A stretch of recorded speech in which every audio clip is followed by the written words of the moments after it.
বেড়ে যাচ্ছে এবং আরক্ষা প্রশাসন বা প্রশাসনের তরফ থেকে কিন্তু ইতিমধ্যে একটি রিডিং মিটারও দিয়ে দেওয়া হয়েছে এখানে।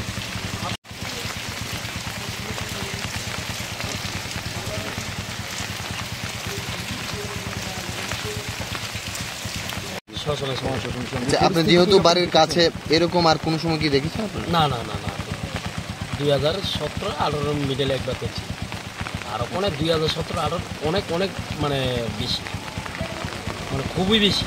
মানে কি বলবেন এই পরিস্থিতিটা নিয়ে? পরিস্থিতি নিয়ে কী বলবো, এটা তো আর সরকারের এই যে হইতো না।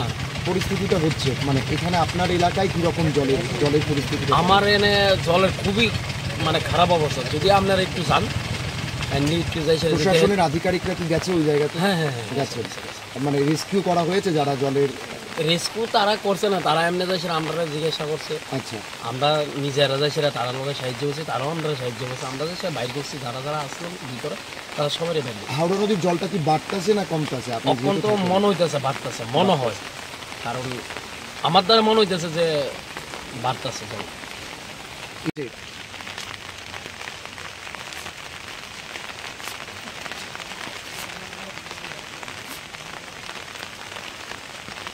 পরিমাণটা বাড়ছে, কি বলবেন রাজ্যবাসীকে, কি বলতে চাইবেন?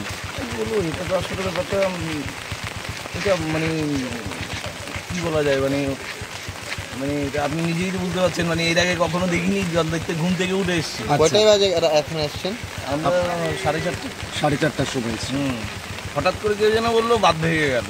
আচ্ছা, আমি বললাম না, আমার ওয়াইফ বললো না বাঁধ ভেঙে গেছে। আমি বলছি চলো দেখে আসি, তুই চলে এলাম।